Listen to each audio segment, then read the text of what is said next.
আসসালামু আলাইকুম দর্শক, স্বাগত জানাচ্ছি আর টিভির সন্ধ্যার সংবাদে। আপনাদের সঙ্গে রয়েছি আমরা দুজন, আমি আফসানা সুরাইয়া এবং আমি সালিহা পারভিন সাথী। ভারতের আগ্রাসনের জবাব দিতে সেনাবাহিনীকে পূর্ণ ক্ষমতা দিয়েছে পাকিস্তানের জাতীয় নিরাপত্তা কমিটি এনএসসি। এদিকে বুধবার পাকিস্তানে হামলার স্থানগুলো পর্যবেক্ষণে এসেছে জাতিসংঘের সামরিক পর্যবেক্ষক দল। পাকিস্তানের আন্তঃবাহিনী জনসংযোগ পরিদপ্তর জানিয়েছে হামলার জবাবে কয়েকটি ভারতীয় সামরিক চৌকিতে হামলা করেছে তারা। এছাড়া পাকিস্তানের আকাশসীমায় ভারতের কোনো যুদ্ধ বিমানকে প্রবেশ করতে দেয়া হয়নি। বিস্তারিত দেখুন বিন ইয়ামিনার রিপোর্টে। জাতিসংঘ সনদের ৫১ অনুচ্ছেদের কথা উল্লেখ করে এবার আত্মরক্ষার ঘোষণা দিয়েছে পাকিস্তান। সার্বভৌমত্ব লঙ্ঘন এবং বেসামরিক প্রাণহানির প্রতিশোধ নিতে নিজস্ব সময়, স্থান ও পদ্ধতিতে ভারতের হামলার জবাব দেওয়ার হুঁশিয়ারি দিয়েছে দেশটি। এর জন্য তাদের সামরিক বাহিনীকে যে কোনো পদক্ষেপ গ্রহণের পূর্ণ অনুমোদন দেয়া হয়েছে। বুধবার প্রধানমন্ত্রী শেহবাজ শরীফের সাথে পাকিস্তানের জাতীয় নিরাপত্তা কমিটির বৈঠকের পর একথা জানায় ইসলামাবাদ। ভারতের হামলার পর পাকিস্তান শাসিত কাশ্মীরের মুজাফফরাবাদে বুধবার বিকেলে হামলার স্থানগুলো পরিদর্শনে এসেছে জাতিসংঘের সামরিক পর্যবেক্ষক দল। এক প্রতিবেদনে ফরাসি বার্তা সংস্থা এএফপি এ তথ্য জানিয়েছে। এদিকে পাকিস্তানের আকাশসীমায় ভারতের কোনো যুদ্ধবিমানকে প্রবেশ করতে দেয়া হয়নি বলে জানিয়েছেন পাকিস্তান আন্তঃবাহিনী জনসংযোগ পরিদপ্তরের মহাপরিচালক জেনারেল আহমেদ শরীফ চৌধুরী। এমনকি পাকিস্তানের কোনো বিমান ভারতের আকাশসীমায় প্রবেশ করেনি। তিনি আরো বলেন, পাকিস্তান সেনাবাহিনী ভারতীয় আগ্রাসনের পূর্ণ প্রতিক্রিয়া জানিয়েছে এবং ভারতের কয়েকটি সামরিক চৌকি ধ্বংস করা হয়েছে। অপারেশন সিঁদুর নিয়ে ভারতের তরফে প্রেস ব্রিফিং করেন দেশটির পররাষ্ট্রমন্ত্রী বিক্রম মিশ্রি। কাশ্মীরের ঘটনাকে প্রতিরোধ ও প্রতিহত করার জন্য ভারত এ পদক্ষেপ নিয়েছে বলে জানান তিনি। জম্মু কাশ্মীরের পেহেলগামে বন্দুকধারীদের হামলার ২ সপ্তাহ পর মঙ্গলবার মধ্যরাতে পাকিস্তান ও পাকিস্তান অধিকৃত কাশ্মীরের অন্তত ৯টি স্থানে হামলা চালিয়েছে ভারতীয় সামরিক বাহিনী। রয়টার্স জানায়, পাকিস্তানের হামলায় অংশ নেয়া ৯টি বিমানের ৩টি ক্ষতিগ্রস্ত হয়েছে, তবে ৫টি ভারতীয় বিমান ধ্বংসের দাবি ইসলামাবাদের। অপারেশন সিঁদুর নাম দেয়া এই হামলায় ২৬ জনের প্রাণহানি ঘটেছে বলে জানিয়েছে পাকিস্তান। অন্যদিকে পাকিস্তানের পাল্টা জবাবে ১০ জন নিহতের দাবি নয়াদিল্লির। বিন ইয়ামিন, আরটিভি। ভারত পাকিস্তানে চলমান যুদ্ধ নিয়ে কথা বলতে ভার্চুয়ালি যুক্ত হচ্ছেন ভূ রাজনীতি ও নিরাপত্তা বিশ্লেষক মেজর জেনারেল অবসরপ্রাপ্ত নাঈম আশফাক চৌধুরী। নাঈম আশফাক, আপনাকে স্বাগত জানাচ্ছি আরটিভি স্টুডিও থেকে। আপনার কাছে জানতে চাইব, দেশ ভারত ও পাকিস্তানে এই যে চলমান যুদ্ধ শুরু হলো, তো এতে বাংলাদেশের উপর কোনো প্রভাব পড়বে কিনা, আর যদি পড়ে তা কি ধরনের হতে পারে বলে আপনি মনে করছেন? জি, অনেক ধন্যবাদ। ভারত পাকিস্তান মনে রাখতে হবে দুটো পরমাণু শক্তিধর, অস্ত্র শক্তিধর কান্ট্রি। সো তাদের মধ্যে যে এসকালেশন যেটা শুরু হয়েছে, আল্লাহ না করুক, এটা যদি পরমাণু অস্ত্র ব্যবহার পর্যায়ে যদি চলে যায়, তাহলে শুধু এই দেশ দুটোর মধ্যেই সীমাবদ্ধ থাকবে না, এই রিজিয়ন এবং সমস্ত পৃথিবীর উপরে এর এফেক্ট পড়বে। বাংলাদেশের উপরে ডেফিনেটলি এর এফেক্টটা অবশ্যই আছে। যেমন এইটা ট্রেড বলেন, কমার্স বলেন, সীমান্ত বলেন, সকল ক্ষেত্রেই এর একটা প্রভাব থাকার সম্ভাবনা আছে। সো সেই কারণে বাংলাদেশকে সাবধান থাকতে হবে, সতর্ক থাকতে হবে ২-৩টে বিষয়ের উপরে। প্রথম কথা হলো যে কোনো অবস্থাতেই যেন আমরা এমন কোনো স্টেটমেন্ট না দেই যে স্টেটমেন্টটা প্রকাশ পায় যে আমরা কোনো একটি পক্ষের পক্ষে কাজ করছি। সো আমরা আন্তর্জাতিক সম্প্রদায়ের সাথে সুর মিলিয়ে বলতে হবে যে যেভাবেই হোক দুটো দেশের মধ্যে ডি-এসকেলেশন যেটা করা প্রয়োজন, চাপ সৃষ্টি করা প্রয়োজন, তার সাথে সুর মিলাতে হবে এবং আমরা সত্য এবং ন্যায়ের পক্ষে যেন সবসময় থাকি, সেটা করতে হবে। ২ নম্বর বিষয় হলো যে যুদ্ধটাকে যেন কথার মাধ্যমে হোক, স্টেটমেন্টের মাধ্যমে হোক বা অ্যাকশনের মাধ্যমে হোক, যুদ্ধটাকে যেন আমাদের দেশের মধ্যে নিয়ে না আসি, সেই চেষ্টাই আমাদের করতে হবে। তাছাড়া সার্বক্ষণিক সকল প্রস্তুতি, সকল যারা নিরাপত্তা বাহিনী আছেন, সশস্ত্র বাহিনী আছে, তাদের প্রত্যেককেই প্রস্তুতি থাকা উচিত বলে আমি মনে করি।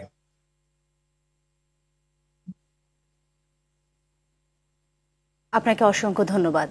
ভারত পাকিস্তানের মধ্যে চলমান যুদ্ধ নিয়ে কথা বলতে এতক্ষণ আমাদের সাথে সরাসরি যুক্ত ছিলেন ভূ রাজনীতি ও নিরাপত্তা বিশ্লেষক মেজর জেনারেল অবসরপ্রাপ্ত নাঈম আশফাক চৌধুরী। পাকিস্তানে ভারতের সামরিক অভিযান ঘিরে উত্তেজনা দেখা দিয়েছে বিশ্ব রাজনীতিতে। দুই পরমাণু শক্তিধর দেশের মধ্যকার দীর্ঘদিনের সংঘাত পুনরায় যুদ্ধে গড়ানোয় আন্তর্জাতিক অঙ্গনে দেখা যাচ্ছে নানা প্রতিক্রিয়া। মার্কিন প্রেসিডেন্ট ডোনাল্ড ট্রাম্প, জাতিসংঘ মহাসচিব অ্যান্তোনিও গুতেরেস সহ এ ইস্যুতে প্রতিক্রিয়া দেখিয়েছে বিশ্ব নেতারা। ভারতের পক্ষে সমর্থন জানিয়েছে ইসরায়েল, আর পাকিস্তানকে সংহতি জানিয়েছে তুরস্কের। সামদানি প্রত্যয় রিপোর্টে দেখব বিস্তারিত। 2 সপ্তাহের তীব্র উত্তেজনার পর মঙ্গলবার মধ্যরাতে পাকিস্তানের আজাদ কাশ্মীরে ক্ষেপণাস্ত্র হামলা চালায় ভারত। এর জবাবে পাল্টা হামলা করে পাকিস্তান। ঐতিহাসিকভাবে বৈরী সম্পর্কের দুদেশের মধ্যকার সামরিক উত্তেজনা নিয়ে উদ্বিগ্ন বিশ্বমহল। ভারত পাকিস্তানের উত্তেজনা সামরিক রূপ নেয়ার ঘটনাকে লজ্জাজনক বলে মন্তব্য করেছেন মার্কিন প্রেসিডেন্ট ডোনাল্ড ট্রাম্প। দুদেশকে নিয়ে শান্তিপূর্ণ সমাধানের জন্য প্রচেষ্টা চলমান বলে জানান দেশটির পররাষ্ট্রমন্ত্রী মার্কো রুবিও। এটা লজ্জাজনক। আমরা এইমাত্র এই ঘটনা সম্পর্কে শুনেছি। উভয় পক্ষই বহু দশক ধরে লড়াই করে আসছে, তবে আমার আশা এটি খুব দ্রুতই শেষ হবে। হামলার ঘটনায় 2 পরমাণু শক্তিধর দেশকেই শান্ত ও সংযত থাকার আহ্বান জানিয়েছে চীন। আমরা ভারত ও পাকিস্তান দুদেশকে শান্তি ও স্থিতিশীলতাকে অগ্রাধিকার দেওয়ার, শান্ত ও সংযত থাকার এবং পরিস্থিতি আরও জটিল করে তোলে এমন পদক্ষেপ নেওয়া থেকে বিরত থাকার আহ্বান জানাচ্ছি। ভারত পাকিস্তানের পরিস্থিতির বিষয়ে উদ্বেগ প্রকাশ করেছেন জাতিসংঘের মহাসচিব আন্তোনিও গুতেরেস। দেশ দুটির মধ্যে সামরিক সংঘাতের ভার বিশ্ব বহন করতে পারবে না বলে অভিমত তার। ভারত পাকিস্তানের মধ্যে সামরিক সংঘাতের মাত্রা বেড়ে যাওয়ার বিষয়টি নিয়ে গভীরভাবে উদ্বেগ জানিয়েছে রাশিয়া।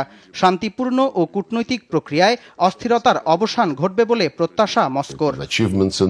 পরিস্থিতির আরও অবনতি যাতে না হয় সেটা নিশ্চিত করার জন্য উভয় পক্ষকে ধৈর্যশীল থাকার আহ্বান জানাচ্ছি আমরা। এদিকে ভারতের পক্ষে সমর্থন জানিয়েছে ইসরায়েল। দেশটিতে নিযুক্ত ইসরায়েলি রাষ্ট্রদূত নেতানিয়াহু সরকারের পক্ষ থেকে ভারতের পাশে থাকার কথা জানান। অন্যদিকে বুধবার তুরস্কের পররাষ্ট্রমন্ত্রী হাকান ফিদান ও পাকিস্তানের পররাষ্ট্রমন্ত্রী ইসাকদারের ফোন আলাপ হয়েছে। এ সংকটের মুহূর্তে ইসলামাবাদের সঙ্গে ঘনিষ্ঠ সমন্বয়ে থাকার অঙ্গীকার জানিয়েছে তুরস্ক। সামদানি প্রত্যয়, RTV। ভারত পাকিস্তানের যুদ্ধ পরিস্থিতি নিয়ে গভীর উদ্বেগ প্রকাশ করে দুদেশকে শান্ত ও সংযত থাকার আহ্বান জানিয়েছে বাংলাদেশ। একই সঙ্গে পরিস্থিতি আরও খারাপ করতে পারে এমন কোনো পদক্ষেপ নেওয়া থেকে বিরত থাকাতেও দেশ দুটির প্রতি আহ্বান জানানো হয়েছে। এক বিবৃতিতে এ কথা জানিয়েছে পররাষ্ট্র মন্ত্রণালয়। ভারত ও পাকিস্তানের ক্রমবর্ধমান পরিস্থিতি সরকার নিবিড়ভাবে পর্যবেক্ষণ করছে উল্লেখ করে কূটনৈতিক প্রচেষ্টার মাধ্যমে উত্তেজনা প্রশমিত হবার ব্যাপারে আশাবাদ জানিয়েছে বাংলাদেশ। আঞ্চলিক শান্তি, সমৃদ্ধি ও স্থিতিশীলতার চেতনায় এই অঞ্চলের জনগণের কল্যাণের শান্তি বিরাজ করবে বলেও আশাবাদ জানিয়েছে বাংলাদেশ।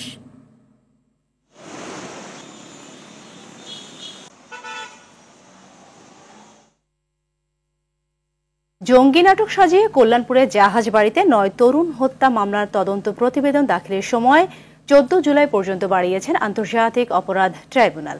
একই সঙ্গে মামলা আসামি সাবেক আইজিপি AKM শহীদুল হক, ডিএমপি সাবেক কমিশনার আসাদুজ্জামান ও মিরপুর বিভাগের সাবেক ডিসি জসিমউদ্দিন মোল্লাকে 1 দিন করে জিজ্ঞাসাবাদের অনুমতি দিয়েছে আদালত।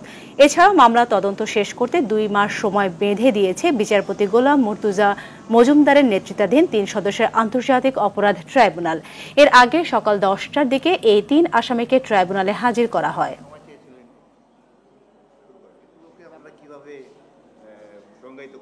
সরাসরি গুলি করে এই ভবনের কক্ষে থাকা ইসলামী মনোভাবাপন্ন যুবকদেরকে হত্যা করে, এরকম একটি অভিযোগ তদন্ত সংস্থায় এসেছে। তদন্ত সংস্থা তদন্তের ভিত্তিতে প্রাথমিক সত্যতা পেয়েছে। শুধু এই জায়গায় নয়, বাংলাদেশের বহু জায়গায় এভাবে জঙ্গি নাটক সাজিয়ে ইসলামী মনোভাবাপন্ন যুবকদেরকে হত্যা করা হয়েছে। প্রধানমন্ত্রীর দায়িত্বে থাকার সময় হযরত শাহজালাল বিমানবন্দর সহ বিভিন্ন বিমানবন্দরের উন্নয়নের নামে অনিয়ম ও দুর্নীতি করে কয়েক হাজার কোটি টাকা লুটপাট ও আত্মসাতের অভিযোগে শেখ হাসিনাকে জিজ্ঞাসাবাদের জন্য তলব করেছে দুদক। আগামী 8 মে দুদক কার্যালয়ে সশরীরে হাজির হতে ধানমন্ডির সুধা সদনের ঠিকানায় চিঠি পাঠানো হয়েছে। দুদকের উপপরিচালক আক্তারুল ইসলাম ব্রিফিংয়ে একথা জানান। এছাড়া 1084 কোটি টাকার সরকারি সার আত্মসাতের অপরাধে নরসিংদীর 2 আসনের সাবেক এমপি কামরুল আশরাফ পটন সহ 5 জনের বিরুদ্ধে মামলা করেছে দুদক। বিভিন্ন বিমানবন্দরের উন্নয়ন কাজের নামে হাজার হাজার কোটি টাকার লোপাট ও আত্মসাতের অভিযোগে আগামীকাল 8 মে ব্যক্তিগত শুনানির জন্য সাবেক প্রধানমন্ত্রী শেখ হাসিনা, বেসামরিক বিমান চলাচল ও পর্যটন প্রতিমন্ত্রী মাহবুব আলী, বেসামরিক বিমান চলাচল পর্যটন মন্ত্রণালয়ের সাবেক সচিব ব্যক্তিগত শুনানির জন্য আগামীকাল দুদকে হাজির হওয়ার অনুরোধ জানিয়ে পত্র প্রেরণ করা হয়েছে। আইনজীবীদের মনের কথা না বুঝে গোপনে বিচারপতি নিয়োগ দিলে মেনে নেওয়া হবে না বলে জানিয়েছেন জ্যেষ্ঠ আইনজীবী জয়নুল আবেদিন। আর ব্যারিস্টার কায়সাল কামাল প্রশ্ন রেখে বলেন, ফ্যাসিস্ট হাসিনা দোসরদের বিচারপতি নিয়োগ দিলে বিচার হবে কিভাবে? দুপুরে শেখ হাসিনা দোসর আইন কর্মকর্তাদের পদত্যাগ এবং অস্বচ্ছ প্রক্রিয়ায় বিচারপতি নিয়োগের প্রতিবাদে হাইকোর্টে বিক্ষোভ সমাবেশ করে আইনজীবীরা। বৈষম্য বিরোধী আইনজীবী সমিতির ব্যানারে প্রথমে মিছিল নিয়ে কোর্ট চত্বর প্রদক্ষিণ করে, পরে সুপ্রিম কোর্ট বার অ্যাসোসিয়েশনের সামনে অবস্থান নিয়ে বক্তব্য দেন আইনজীবী নেতারা।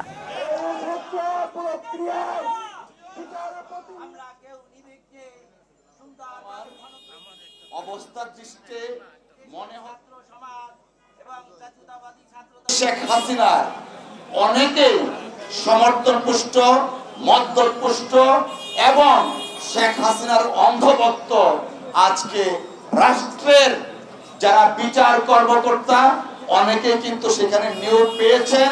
আইনজীবীদের মনের কথা বোঝার চেষ্টা করুন। গোপনে গোপনে আপনারা কাদেরকে নিয়োগ করছেন? ওই যেভাবে ল অফিসার নিয়োগ করছেন সেভাবে আইনজীবীরা সেটা হতে দেবে না। বিএনপি চেয়ারপারসন ও সাবেক প্রধানমন্ত্রী বেগম খালেদা জিয়া বিশ্রাম নিচ্ছেন গুলশানের নিজ বাসা ফিরোজায়। গতকাল সকালে 2 পুত্রবধূকে নিয়ে তিনি লন্ডনে চিকিৎসা শেষে ঢাকায় পৌঁছান। প্রয়াত আরাফাত রহমান কোকোর স্ত্রী শামিলা রহমান বেগম জিয়ার সঙ্গে থাকলেও ধানমন্ডিতে নিজ বাবার বাসা মাহবুব ভবনে অবস্থান করছেন আরেক পুত্রবধূ তারেক রহমানের স্ত্রী ডাক্তার জোবাইদা রহমান। এদিকে তাদের বাসভবনকে ঘিরে আগেই বাড়তি নিরাপত্তা ব্যবস্থা গ্রহণ করেছে আইনশৃঙ্খলা বাহিনী।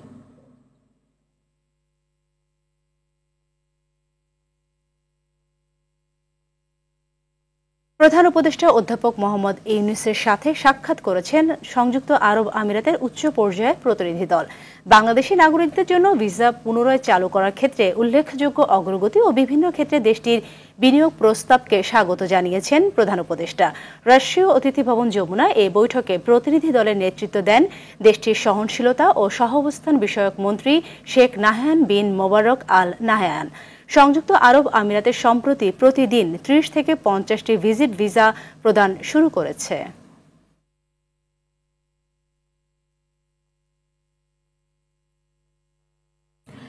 সাইবার জগতের অপব্যবহারের কারণে প্রায়ই নানা হুমকির মুখে পড়ছে মানুষ। সম্প্রতি এক তরুণী রাস্তায় দুর্ঘটনার শিকার হলে তার ছবি ফেসবুকে দিয়ে দোয়া চান স্বামী। মুহূর্তেই সাইবার অপরাধীরা সেই ছবি ভুলভাবে উপস্থাপন করে পোস্ট দেয় দেশি বিদেশি পেজগুলোতে। ভুক্তভোগী ঘটনার সত্যতা প্রকাশ করলে দেয়া হয় হুমকিও।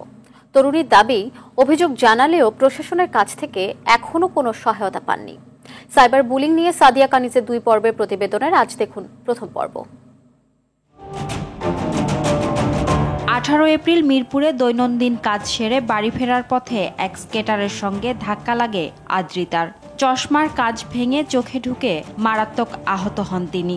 7-5 না ভেবেই তার স্বামী ক্ষতের ছবি শেয়ার দেয় নিজের ফেসবুক ওয়ালে। সেই ছবির অপব্যবহার করে সাইবার অপরাধীরা। স্বামীর হাতে অত্যাচারের শিকার হয়েছেন তিনি, এমন ক্যাপশনে অপতথ্য ছড়ায় বিভিন্ন পেজ। বাংলাদেশের সংখ্যালঘু অত্যাচার হচ্ছে, এমন ক্যাপশনেও বিদেশি বিভিন্ন পেজে শেয়ার দেয়া হয়। ভাষাটা জাস্ট সহ্য করার মতো না। এমন অনেক বিচ্ছিরি কথা বলতেছে, বিচ্ছিরি ভিডিও, তারপরে ছবি, এগুলো পাঠাচ্ছে। আমি যত লিভ নেই ব্লক দেই, নতুন নতুন আইডি খুলে তারা আমার সাথে এগুলো রীতিমতো করে যাচ্ছি। ভুক্তভোগী ঘটনার সত্যতা প্রকাশ করে পাল্টা পোস্ট দেওয়ার পর থেকে শুরু হয় হুমকি। ভুক্তভোগীর স্বামী স্ত্রী দুজনেই জুলাই গণঅভ্যুত্থানে বৈষম্য বিরোধী ছাত্র আন্দোলনের হয়ে সম্মুখ সারিতে থেকে আন্দোলন করেন। তবে অভিযোগ করেন এ ঘটনার পর প্রশাসন বা বৈষম্য বিরোধী কারো কাছেই তেমন সহায়তা পাননি তারা। যখন দেখলাম যে থানা থেকে এটা নিয়ে কোনো স্টেপ নিচ্ছে না, তো নিজেরা বাধ্য হয়ে সাইবার কন্ট্যাক্ট নাম্বারে কল দেওয়ার পর কথা বললাম। তো তারা বলে যে এটা তো থেমে যাবে, আপনি এটা নিয়ে আপনি অফ যান, এটা নিয়ে কিছু বললেন না, দেখবেন 1 মাস পর সবাই ভুলে গেছে, এগুলা কেউ মনে রাখে না, বাদ দেন, এটা বলে ফোন কেটে দিচ্ছে। সামাজিকভাবে পারিবারিকভাবে এই বিষয়টা নিয়ে একটা সমস্যার সম্মুখীন হচ্ছে। এই সমস্যা যাতে না হয়, এই সমস্যা থেকে আমরা পরিত্রাণ পেতে চাই। বৈষম্য বিরোধী ছাত্র আন্দোলনের নারী নেত্রী উমামা ফাতিমার অভিযোগ, প্রশাসন সাইবার অপরাধকে হালকা করে দেখছে। আইনের মাধ্যমে সেটা তো নিয়ন্ত্রিত হওয়ার কথা, বাট আইন কি আমাকেও সুরক্ষাটা দিতে পারছে? পুলিশকেও সুরক্ষাটা দিতে পারছে? বা গভর্নমেন্টের কাছে গেলে কি তারা প্রপার সুরক্ষাটা দিতে পারছে? আমরা তো সেটা দেখছি না। তো যেহেতু আমরা ওভারঅল এখানে একটা শিথিলতাটা দেখি, তাই আমাদের পক্ষেও এই বিষয়ে প্রপার সাজেশন দেয়া, প্রপার একটা গাইডলাইনের মধ্যে নিয়ে আসা, এটা আমাদের জন্য অনেক ক্ষেত্রে সম্ভব হয় না। এটা আমি নিজেও খুব সরি ফিল করি, বাট এটা হতে বাস্তবতা, যেটার মধ্যে আমি নিজেও আছি এবং আরো অনেক মেয়েকে এটা ফেস করতে হচ্ছে। তবে পুলিশ বলছে সাইবার অপরাধীদের ধরতে আইন শৃঙ্খলা বাহিনীর তৎপরতা অব্যাহত রয়েছে। প্রযুক্তির উৎকর্ষতার সাথে সাথে নতুন নতুন বিভিন্ন অ্যাপ তৈরি হচ্ছে এবং বিভিন্নভাবে মানুষকে অনেক সময় হয়রানি করা হচ্ছে। তো এই ক্ষেত্রে আমরা প্রথমত বলবো, আপনারা যখন কোনো একজন স্ট্রেঞ্জারের কাছে কোনো মেসেজ পান, সেটা ওভারলুক করার চেষ্টা করবেন। আমরা চেষ্টা করছি মানুষকে আইনি সেবা দেওয়ার জন্য এবং যারা অপরাধী তাদেরকে আইনের আওতায় নিয়ে আসার জন্য। ব্যক্তিগত তথ্য আদান প্রদানের সবার সচেতনতা বাড়ানোর পরামর্শ পুলিশের এই কর্মকর্তার। কি ধরনের তথ্য শেয়ার করবেন এ ব্যাপারে অবশ্যই সচেতন হতে হবে। সাদিয়া কানিজ, RTV, ঢাকা। ৩,৭৫৬ কোটি ২০ লাখ টাকা ব্যয়ে ৯ প্রকল্প অনুমোদন করেছে জাতীয় অর্থনৈতিক পরিষদের নির্বাহী কমিটি একনেক। প্রধান উপদেষ্টা ডক্টর মোহাম্মদ ইউনূসের সভাপতিত্বে পরিকল্পনা কমিশনে অনুষ্ঠিত একনেক সভায় এ অনুমোদন দেওয়া হয়। রবীন্দ্র বিশ্ববিদ্যালয় স্থাপন, গুলশান বনানী বারিধারা লেক উন্নয়ন, disaster risk management project, Khulna, Satkhira ও বাগেরহাট জেলার সেচ ব্যবস্থাপনার উন্নয়ন, ফরিদপুর থেকে বরিশাল হয়ে কুয়াকাটা সড়ক 4 লেনে উন্নীতকরণ সহ মোট 9টি প্রকল্প হাতে নেওয়া হয়েছে। একনেক সভা শেষে পরিকল্পনা উপদেষ্টা ওয়াহিদউদ্দিন মাহমুদ প্রকল্প বাস্তবায়নে সবাইকে তদারকি বাড়ানোর আহ্বান জানান।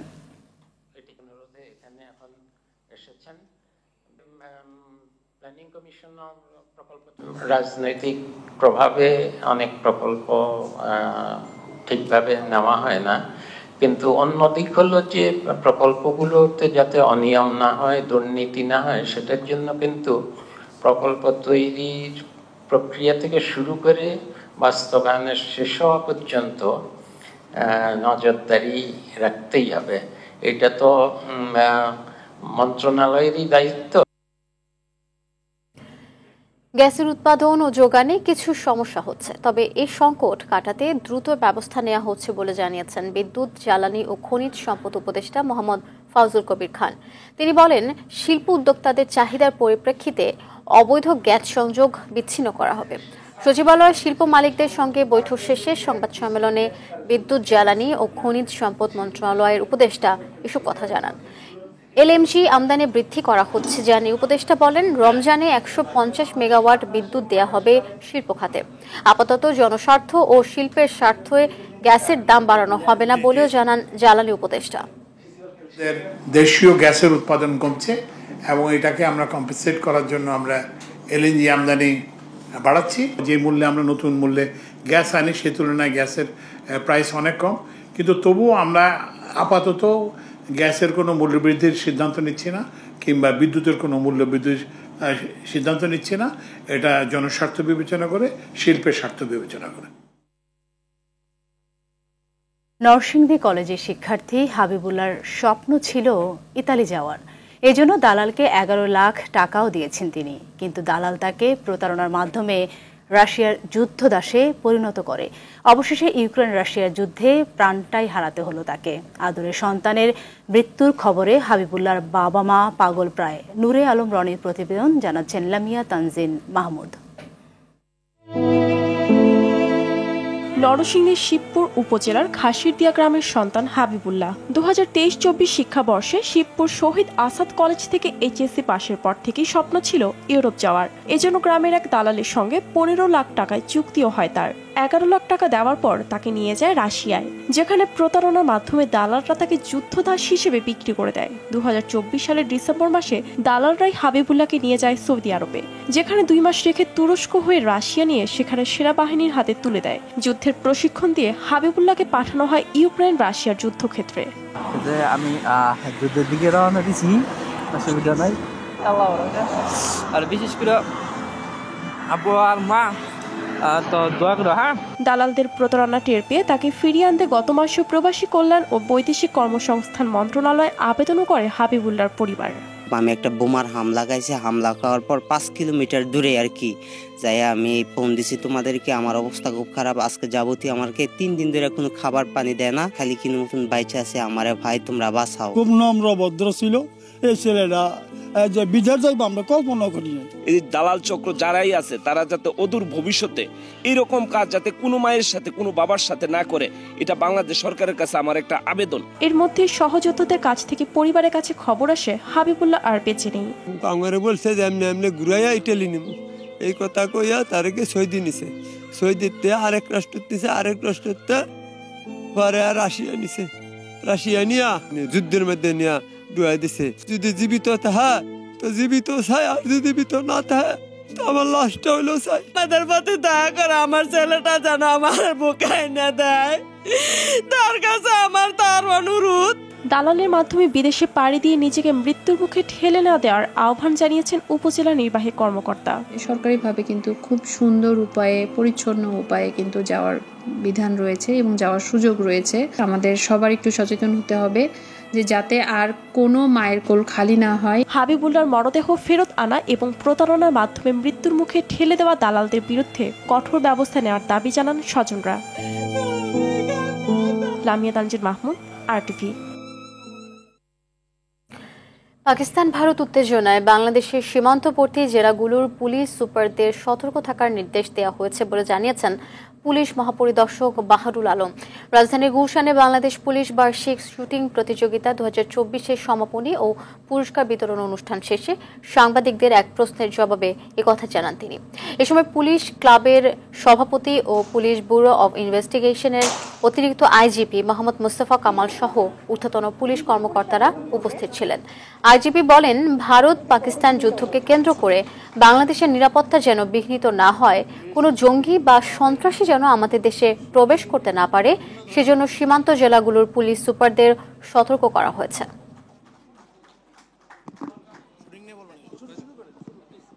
যুদ্ধের প্রেক্ষিতে আমরা সীমান্তবর্তী সকল জেলার সকল পুলিশ সুপার 28 এবং মিয়ানমারের সাথে 3, 29 এবং মিয়ানমারের সাথে 2, আমরা সকলকেই অগ্রিম সতর্কবার্তা আগেই দিয়েছি এবং তারা সকলেই সতর্ক আছেন এই ব্যাপারে বলে আমার বিশ্বাস। বরিশাল বিশ্ববিদ্যালয়ের উপাচার্য ডক্টর সুচিতা শারমিনের অপসারণের দাবিতে তৃতীয় দিনের মতো বিক্ষোভ কর্মসূচি পালন করেছে শিক্ষার্থীরা। আন্দোলনের এক পর্যায়ে ভিজির বাসভবনের তালা ঝুলিয়ে পানি ও বিদ্যুৎ সংযোগ বিচ্ছিন্ন করে দেয় তারা। গত 4 মে শিক্ষার্থীদের বিরুদ্ধে মামলা ও বিভিন্ন বিষয়ে উপাচার্যের অসহযোগিতামূলক আচরণের অভিযোগে ভিসি অপসারণের 1 দফা দাবি ঘোষণা করে শিক্ষার্থীরা।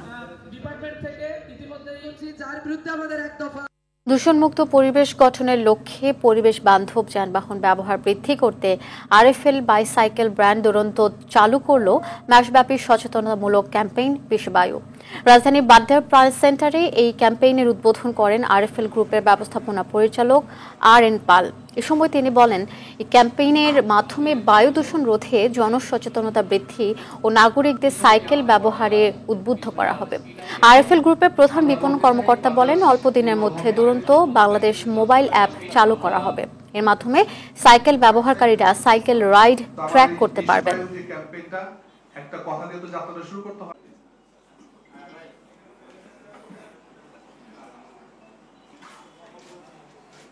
কানাডা কখনোই বিক্রির জন্য নয়, এ মন্তব্য করেছেন কানাডার প্রধানমন্ত্রী মার্ক কার্নি। স্থানীয় সময় মঙ্গলবার নতুন করে কানাডার প্রধানমন্ত্রী মার্ক কার্নির সঙ্গে বৈঠকের সময় মার্কিন প্রেসিডেন্ট ডোনাল্ড ট্রাম্প কানাডাকে যুক্তরাষ্ট্রের 51তম অঙ্গরাজ্য হওয়ার সুবিধাগুলো কার্নির সামনে তুলে ধরলে তিনি একথা বলেন। তবে অংশীদারিত্বের মধ্যে সুযোগ সুবিধা আছে এবং কানাডা ও যুক্তরাষ্ট্র একসঙ্গে সে সম্পর্ক গড়ে তুলতে পারে বলে জানান মার্ক কার্নি। ট্রাম্প বিরোধী বার্তা দিয়ে কানাডার নির্বাচনে মার্ক কার্নির জয়ের পর এটি যুক্তরাষ্ট্রের প্রেসিডেন্টের সঙ্গে তার প্রথম বৈঠক। আইসিসি টেস্ট প্লেয়ার র্যাঙ্কিংয়ে অলরাউন্ডার ক্যাটাগরিতে এক ধাপ এগিয়ে দ্বিতীয় স্থানে উঠে এসেছেন মেহেদী হাসান মিরাজ।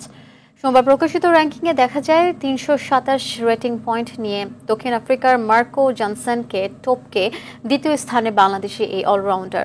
সম্প্রতি জিম্বাবুয়ের বিপক্ষে ব্যাটে বলে ভালো করায় এই উন্নতি হয়েছে তার। তবে শীর্ষে উঠতে এখনও অনেকটা পথ পাড়ি দিতে হবে মিরাজকে। প্রথম স্থানে থাকা ভারতীয় অলরাউন্ডার রবীন্দ্র জাদেজার রেটিং পয়েন্ট 400।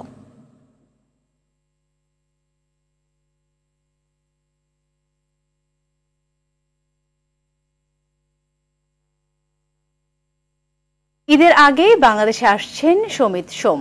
এএফসিতে বাংলাদেশের 39 নম্বর খেলোয়াড় হিসেবে রেজিস্ট্রেশন করেছে বাফুফে। এক সংবাদ সম্মেলনে এসব জানিয়েছেন বাফুফের সহ সভাপতি ফাহাদ করিম। সমিতের সংযোজনে দেশের ফুটবলে আরও আগাবে বলে বিশ্বাস জাতীয় দলের অধিনায়ক জামাল ভুঁইয়ার। নাজমুস সাকিবের রিপোর্ট।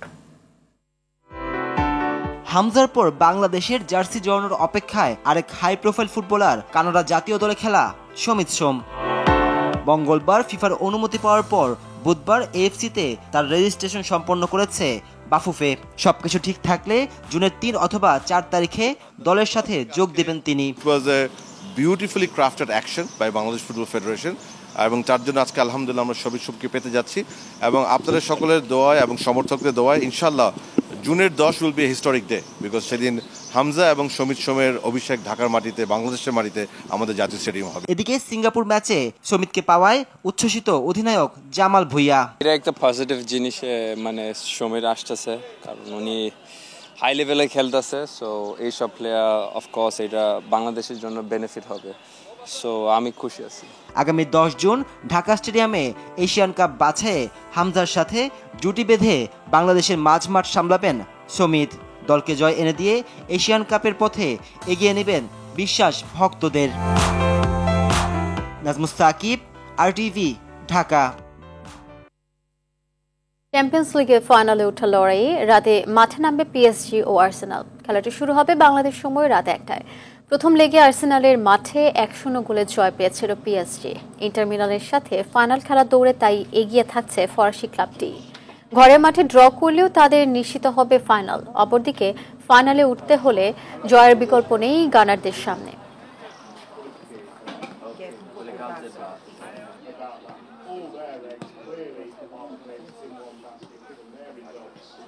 ঠাকুরগাঁও গ্রামীণ ঐতিহ্য ধরে রাখতে ও নতুন প্রজন্মের কাছে ঘোড়দৌড় প্রতিযোগিতা পরিচিত করার লক্ষ্যে সদর উপজেলার ভুল্লি বাঁধ যুব সংঘের উদ্যোগে ঘোড়দৌড় প্রতিযোগিতা অনুষ্ঠিত হয়েছে। এই প্রতিযোগিতা দেখতে নারী, পুরুষ, শিশু, কিশোর সহ বহু মানুষের ঢল নামে। মঙ্গলবার বিকেলে ঠাকুরগাঁও সদর উপজেলার বালিয়া কুমারপুর বাঁধপাড়া এলাকায় এই ঘোড়দৌড় প্রতিযোগিতা হয়। এতে পঞ্চগড়, দেবীগঞ্জ, দিনাজপুর ও নীলফামারী, নওগাঁ জেলাসহ বিভিন্ন এলাকা থেকে আসা 20টি ঘোড়া অংশগ্রহণ করে। এরই মধ্যে 12 থেকে 15 বছর বয়সে 4-5 জন কিশোরও ঘোড়দৌড় প্রতিযোগিতায় অংশ নেয়। প্রতিযোগিতা শেষে বিজয়ীদের মাঝে পুরস্কার তুলে দেন আগত অতিথিরা।